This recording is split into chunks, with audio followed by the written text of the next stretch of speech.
Abertura fundo azul. Linha branca horizontal se divide em duas e forma um quadrado que logo se desfaz. Círculo se divide horizontalmente em outros coloridos e se desfazem. No centro, reporta justiça. As primeiras sílabas que se unem formando palavras revelam um mundo novo e cheio de possibilidades para quem começa a ser alfabetizado. E nós vamos começar 111 e 112 com o fonema da semana, que é o J. Mulher sorri. Dos pedacinhos já, jé, gi, jó, ju. Olha! No Rio de Janeiro, a professora Carla Cristina agora ensina o beabá pela internet. Os vídeos dos fonemas são lançados a cada semana, acompanhados por tarefas. Já as aulas online acontecem a cada 15 dias. Carla Cristina Silveira de Essa Souza, modalidade que nós escolhemos é uma modalidade que vem agradando as famílias, as crianças, e a gente vem conseguindo resultados de uma forma bem tranquila, bem gostosa, sem causar tanta tensão, né, e tanta pressão num momento que a gente não precisa mais disso, né? A gente quer que todo mundo esteja minimamente equilibrado emocionalmente para lidar com os desafios aí já tão grandes da pandemia. E sabe aquela história de professor herói? Uma comunidade ribeirinha de Porto Acre, localizada a 80 quilômetros de Rio Branco, recebeu uma visita bem inusitada. Uma liga de supereducadores que tinha uma missão tão importante quanto salvar a humanidade: entregar material escolar para os estudantes que não têm acesso à internet. Foi bem interessante, porque a maioria ficou bem surpresa, né? Francileide de Souza Silva e Santos, coordenadora do Núcleo de Educação de super-heróis Porto Acre. subindo o morro, subindo o barranco do rio para entregar o material escolar para eles. E nós entregamos as apostilas, os alunos irão responder no prazo de 15 dias e depois os professores retornarão a essas localidades, recolhendo as apostilas que lá foram deixadas e entregando um novo material. E ainda em Porto Acre, uma comunidade rural recebeu outro grupo de professores que também inovou. Eles foram caracterizados como os personagens do Sítio do Pica-Pau Amarelo. Os estudantes, eles gostaram muito dessa ação, porque muitos deles não puderam chegar à escola, porque como as aulas ainda iam iniciar, veio a pandemia e aí os alunos não puderam chegar até a escola. Nós chegávamos nas casas, as crianças elas recebiam de braços abertos, recebiam felizes, né? Elas gostaram das caracterizações, gostaram das pessoas que estavam ali, né? E os pais se identificavam muito porque fez parte da sua infância, muitos dos pais ali se gostavam muito. Em Arujá, São Paulo, os professores de uma escola municipal que fica na zona rural fizeram uma carreata. O comboio levou doces e lições impressas para os alunos. A gente queria ver as crianças, matar um pouco a saudade, saber como eles estão, ver de pertinho, né? Mesmo que a gente não pudesse dar um abraço, um beijo, que é muito comum nos professores de educação, quem trabalha com criança, o carinho, o afeto. Então, esse tempo longe das crianças, a gente sabe que eles sentem falta desse contato e nós também. Melhorou a interação deles nos grupos de WhatsApp. Gorete Alencar, as crianças que pouco se interagiram começaram a mandar mais materiais pelo WhatsApp. Então, e alguns pais também vieram até a escola pegar mais materiais. Animação, professor em sala de aula. E a importância dos professores se reflete em toda a sociedade. Por isso, duas datas celebram essa profissão. A primeira é 5 de outubro, Dia Mundial do Professor, data criada pela Unesco em 1994. E a segunda é 15 de outubro, Dia do Professor aqui no Brasil. O motivo é que nesse dia, em 1827, o imperador Dom Pedro I instituiu um decreto que criou o ensino elementar e as escolas de primeiras letras em todas as cidades do país.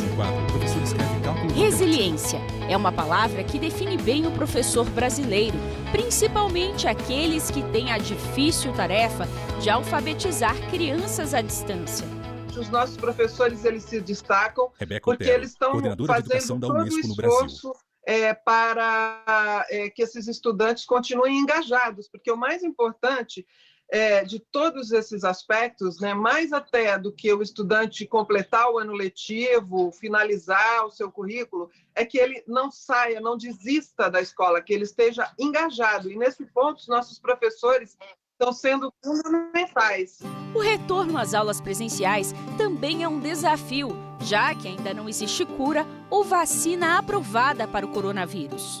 É uma situação que não é fácil, é extremamente complexa, mas com planejamento, com organização e com união, nós vamos conseguir retornar e efetivamente reconquistar novamente o nosso espaço escolar, porque o espaço escolar ele tem uma importância extrema em termos de socialização. A socialização dos estudantes é muito importante. De acordo com o Censo Escolar da Educação Básica de 2019, o país tem quase 1,5 milhão de professores em atividade nas salas de aula do ensino fundamental, do 1º ao 9º ano. E desse número, mais de 83% tem ensino superior completo com licenciatura, o que foi um avanço importante em relação às pesquisas nos anos anteriores. A Constituição prevê alguns direitos específicos aos educadores, justamente para efetivar esses direitos, esses princípios que a gente já previu aos nossos alunos. Então, para garantir que os alunos tenham acesso a uma educação emancipatória, uma educação livre, uma educação que leve as nossas crianças à cidadania, ao pleno gozo da cidadania, ao pleno gozo dos seus direitos e das suas atividades, tanto profissionais quanto pessoais. Nós também precisamos de professores cada vez mais fortalecidos, que tenham acesso a material, que tenham acesso a tempo de estudo, a tempo de dedicação para o seu próprio aprimoramento e para poder prestar um atendimento e um serviço público ainda mais efetivo e de mais qualidade. O Plano Nacional de Formação de Professores da Educação Básica do Ministério da Educação é um grande incentivo aos educadores. Eles podem fazer cursos de formação presencial ou à distância, oferecidos pela Universidade Aberta do Brasil. O Ministério da Educação apresentou no começo deste ano o programa Tempo de Aprender, que é um programa de alfabetização escolar, cujo público-alvo são professores do último ano da pré-escola e dos 2 primeiros anos do ensino fundamental. Esse programa ele decorre da Política Nacional de Alfabetização, a PNA, que foi instituída em abril do ano passado por meio de um decreto presidencial. É uma política que valoriza os profissionais da educação, sobretudo os professores alfabetizadores. A educação é um direito de todos e deve ser promovida pelo Estado com participação da sociedade. O artigo 6º da Constituição traz expressamente a educação como um direito social, assim como é a saúde, assim como é a segurança e a moradia. E também nós dedicamos um capítulo inteiro da Constituição, que é o capítulo 3º, que fala, que parte aí do artigo 205, justamente sobre o tema da educação, quais seriam as bases curriculares, as competências, e definindo de novo a educação como um direito de todos os cidadãos. Apesar desse direito estar garantido em lei, ainda hoje muitos brasileiros se tornam adultos sem saber ler nem escrever. Nunca é tarde, tanto para quem quer aprender quanto para quem quer ensinar. Oi pessoal, hoje nós vamos ver o alfabeto maiúsculo com a letra cursiva. Imagens, arquivo pessoal. Então muita atenção como a gente faz o movimento para poder aprender que o começo é assim mesmo. Então a letra A, esse é o maiúsculo, tá? A. O professor escreve letra B maiúscula em quadro branco. B. C. Tânia é designer gráfica e se tornou professora voluntária de um curso de alfabetização para adultos, promovido por uma instituição religiosa. Um sonho que ela tinha desde a adolescência. E para continuar ensinando durante o isolamento social, adaptou as aulas para a internet. Como eu tenho facilidade na área digital, eu pensei, bom, eu vou fazer aulas virtuais para eles, para que eles possam treinar, relembrar pelo menos o que aprenderam. O retorno deles é muito grande, eles adoraram essa ideia e graças a Deus está indo super bem. Quando eles têm dúvida, eles me dão um retorno, eu preparo novas aulas para eles, para que essas dúvidas sejam sanadas. Em Goiânia, o Ricardo também realizou um sonho: alfabetizar a avó dele de 85 anos. Eu tive a oportunidade de acompanhar o estudo dela diariamente. Eu percebia que às vezes durante uma atividade ou outra de casa, ela parava e começava a olhar as letras, tentando memorizar o alfabeto. A gente tem uma dificuldade maior por causa da idade, mas a repetição tem sido o grande diferencial na história. Acho muito bonito ver a dedicação dela e a preocupação, né, quando não entende ou quando se esquece de alguma letra, mas eu sempre tento dizer a ela e mostrar a ela que isso é normal e que é a repetição que vai fazer com que ela possa ler e escrever. E Dona Alcina se tornou uma aluna dedicada. É muito bom, sabe? Alcina Bispo a gente ter aquela cultura de estudar, de conhecer a letra. Eu tenho muita vontade assim, de fazer meu nome, mas não tive aquela oportunidade. Mas cada tempo é tempo. Dá tempo ainda, não dá? Tá, né? Tô viva e Deus vai me ajudar que vai dar tudo certo. O Repórter Justiça vai para o intervalo e na volta a repórter Fernanda Tavares vai mostrar como está a saúde física e mental dos educadores que estão trabalhando mais nessa pandemia e também como eles estão se preparando para o retorno às aulas presenciais. A gente volta já. Vinheta de transição no Centro Repórter Justiça. Vinheta de transição no Centro Repórter Justiça. Imagens Arquivo Pessoal. Bom dia, turminha. Espero que vocês estejam todos bem e estejam se cuidando. Hoje nós vamos começar a nossa primeira aula online. Nós vamos começar falando das histórias em quadrinhos. A Fátima jamais imaginou que a sala de aula seria substituída pelas aulas online. Aprender a se comunicar pela internet, gravar e editar vídeos. A rotina dos professores mudou e as horas de trabalho foram multiplicadas. A gente recebia muita crítica que o professor só dá aula. Fátima Rodrigues. O professor vai ali, senta e só dá aula. E mal a comunidade ou a sociedade sabia do nosso trabalho lá em sala de aula, que precisa ter intervenções, que essas intervenções precisam ser preparadas, que ela é feita de acordo com o aluno, da necessidade do aluno ali no momento. Então, assim, hoje, o pai que tem o filho, que está fazendo atividade, que precisa estar tendo essa aula remota, ele está olhando assim e tendo os olhos de como é difícil você ensinar. Nós temos em sala de aula de 30 a 35 alunos. E o pai é 1, 2 alunos ali que ele está ensinando em casa, né?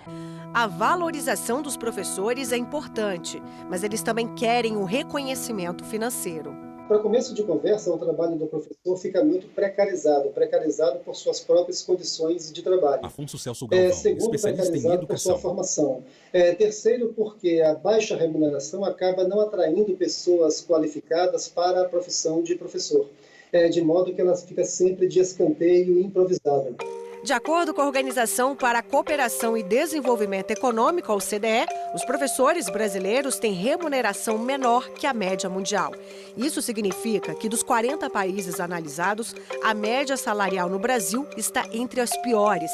E mais, se compararmos com outros países desenvolvidos, por exemplo, e que gastam o mesmo valor por aluno que o Brasil, é possível notar que algo aqui está errado. A educação ela se torna o patinho feio quando ela deveria ser a parte mais importante de toda a gestão pública, porque é a partir da educação que você organiza todo o Estado. Inclusive, organiza a própria economia, porque uma sociedade cognitivamente eficiente, até de um ponto de vista econômico, ela produz muito mais e ela alcança muito mais possibilidade e capacidade de riquezas.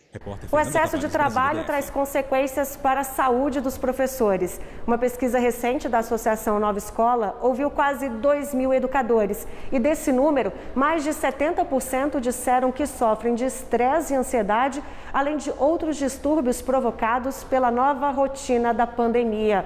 Outro dado que chama atenção é que 7 de cada 10 profissionais disseram que não contam com a ajuda de um terapeuta para lidar com esses problemas. A minha saúde não aguentou, o meu corpo não aguentou e eu prostei. Eu tive alguns problemas de saúde, eu engordei quase 10 quilos, né?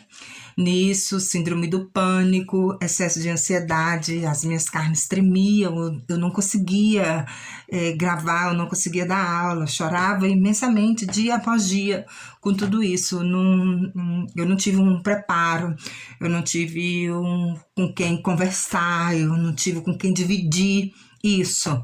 Aos poucos, a Adriana começou a perceber que toda a angústia sofrida era sentida também pelos colegas de trabalho. Muitos outros não conseguiram, pediram para sair, outros licença, né? Eu tive uma ajuda muito grande da coordenadora da minha parte, né, e da diretora. Mas em meio à pandemia, você fazer o que você ama, com nenhum suporte para te dar, com nenhum material apropriado, nossa, isso não é um desafio. Isso é você abraçar o mundo, tentar abraçar assim, o mundo com os seus 2 braços. Diante desse cenário, as escolas tentam ajudar os professores, criando mecanismos para que eles possam desabafar. Nós temos buscado maneiras de conectar os professores para que eles possam trocar suas angústias e também apresentar as soluções já encontradas, compartilhar o que alguns têm feito, porque isso pode inspirar e pode ser a solução que uma outra pessoa está precisando. E assim a gente espera poder continuar colaborando para que os professores consigam rever suas práticas, mas de uma maneira mais leve, uma maneira sem tanto sofrimento, para que esses próximos meses sejam um pouco menos difíceis do que foram os últimos. Outro problema apontado por muitos educadores é a falta de estrutura adequada para o home office. Eu entro na sala de aula, tem a minha mesa, tem um quadro, os alunos estão sentados em uma posição. Quando eu estou em casa, eu preciso acionar vários recursos emocionais: controle, paciência, longanimidade, domínio próprio, criatividade. Então, eu preciso acionar vários recursos emocionais para eu conseguir me concentrar no meu trabalho. E aí, daqui a pouco, o interfone toca, daqui a pouco eu tenho que fazer almoço. As escolas, elas precisam minimamente, e é claro que cada cidade no Brasil tem a sua realidade, dar suporte a esse professor. Porque, às vezes, ele não tem uma cadeira boa em casa, uma cadeira ergonômica que permita com que ele fique ali horas na frente de um computador, de um celular, ministrando as aulas online. E quando as horas de trabalho aumentam, o professor deve ficar atento. É que existe uma maneira correta de calcular e controlar isso. O professor deve comunicar à escola ou à Secretaria de Educação do Estado quantas horas aulas a mais foram dadas, além do contrato de trabalho já estabelecido. Não deveria haver uma diminuição de direitos trabalhistas de nenhum professor pelo fato deles estarem trabalhando em home office. Rebeca Cardenas, o que a gente viu acontecer foi um movimento de que algumas escolas privadas procuraram os sindicatos de professores para realizar acordos coletivos visando redução de jornada e redução de salário. Isso porque, provavelmente, esses professores passaram a lecionar por menos tempo do que eles lecionariam se eles estivessem na escola. Então, a redução de jornada e salário ela é permitida pela legislação, desde que com a celebração de um acordo coletivo intermediado pelo sindicato da categoria, plenamente válido. Isso não significa uma diminuição de direitos. E o que a gente viu na rede pública é que não houve esse movimento de diminuição de jornada e salário. Os professores continuaram lecionando pelo mesmo tempo que eles lecionariam se estivessem nas escolas, só que agora de forma remota. Horas extras, aulas online, cobrança dos alunos e dos pais deles. Frida é professora e mora no Rio de Janeiro. Ela tenta equilibrar o novo jeito de trabalhar com o estresse. E para não desistir de tudo, ela decidiu cuidar mais da saúde. A meditação veio desenvolvendo em mim um autoconhecimento, veio desenvolvendo em mim a capacidade de controlar mais a ansiedade e, paralelamente a isso, eu encontrei uma amiga que me passou uma série, uma educadora física, e eu pude praticar esses exercícios em casa. Veja a seguir no Repórter Justiça como vai ser o retorno às aulas. Vamos contar como fica a vida daqueles professores que fazem parte do grupo de risco. É daqui a pouco. Não saia daí. Vida de transição no Centro Repórter Justiça. vinheta de transição no Centro Repórter Justiça. Mais de 120 dias sem aula presencial, mas agora falta pouco para o Hélio voltar a trabalhar na coordenação da escola Cândido Meirelles, que fica no município de Cairu, na Bahia. Tem se pensado em abertura de janelas, colocação de pias, né? Reforço quanto ao uso de álcool gel, né? Então todo o processo, ventilação dos outros espaços da escola, né? Colocação de ventiladores, então todo esse processo tem sido pensado a fim de garantir, ou de pelo menos tentar garantir melhor qualidade no processo de ensino-aprendizagem no retorno às aulas presenciais, né? Apesar das medidas que estuda adotar, ele fica apreensivo porque faz parte do grupo de risco da Covid-19. Sou diabético, né? E isso causa uma certa preocupação porque as pessoas que fazem parte do grupo de risco, elas estão mais suscetíveis à contaminação pela Covid-19 e estão mais suscetíveis também a sofrerem maiores complicações. Para amenizar o risco de contaminação na volta às aulas, medidas de segurança são essenciais. É preciso limitar o número de alunos por sala, além de promover o distanciamento de pelo menos 1,5 m entre as carteiras, exigir o uso de máscara, medir a temperatura e oferecer aos estudantes álcool em gel. Além disso, os direitos dos educadores que não podem voltar neste momento devem ser preservados porque fazem parte do grupo de risco. Já existem portarias expedidas pelo Ministério da Saúde, que se aplicam tanto à rede privada quanto à rede pública, em que os empregados, ao retornarem para os estabelecimentos comerciais, eles tenham garantidos alguns direitos. Então, aqueles empregados que são parte do grupo de risco ou que possuem alguma comorbidade que poderiam levar a uma lesão fatal, se contaminado com o coronavírus, eles têm algumas garantias legais a mais do que os empregados que não fazem parte do grupo de risco. E existem mais regras que devem ser cumpridas no protocolo da volta às aulas em plena pandemia, como evitar o acesso de pais ou responsáveis no interior da instituição, com exceção do momento de entrada e de saída dos alunos da educação infantil, aferir a temperatura de todas as pessoas, afastar os casos suspeitos, suspender a utilização de catracas de acesso e de sistemas de registro de ponto, cujo acesso e registro de presença ocorram mediante biometria, especialmente na forma digital, para alunos e trabalhadores. Desativar todos os bebedouros. O Júnior diz que a falta do calor humano vai ser um desafio tanto na retomada das aulas. Eu sempre fui um professor muito caloroso, sempre próximo dos meus alunos, sempre ali tentando interagir, sempre tentando dar um aperto de mão, tentando dar um cumprimento, para que viesse criar uma espécie de vínculo afetivo, né, baseado na pedagogia do afeto. Mas o educador reforça o compromisso de continuar o ensino à distância, mesmo com as limitações da região onde trabalha. O docente que não tinha familiaridade com o ensino à distância, ele vai ter que ter essa familiaridade, ainda que seja de maneira brusca, de maneira na marra, ele vai ter que ter essa familiaridade. Como diria Homero Torre, ele disse assim, que a educação à distância é sem distância, ou seja, a educação à distância ela consegue alcançar todos os alunos do mais longe lugar ela consegue alcançar, ainda mais na região amazônica, aqui na região do Amazonas, que é onde a gente consegue alcançar várias regiões que de maneira remota, né? E o desafio é isso, a familiarização por parte do professor, por parte do docente e por parte do aluno também. Isso, de certa maneira, é um desafio para nós. Planejamentos de aulas em janeiro, definição de turma, enfim. 2020 começou como qualquer outro, mas vai terminar como nenhum outro ano. Essa pandemia veio para mudar toda a nossa rotina, bagunçou bastante a nossa vida, tanto pessoal quanto no ambiente profissional. O desabafo é da professora Renata, do interior de São Paulo. Depois de tantas mudanças, ela mal acreditou quando o governo do estado autorizou a volta às aulas. O primeiro dia de aula na escola parecia que era o meu primeiro dia numa sala de aula como professora em toda a minha vida.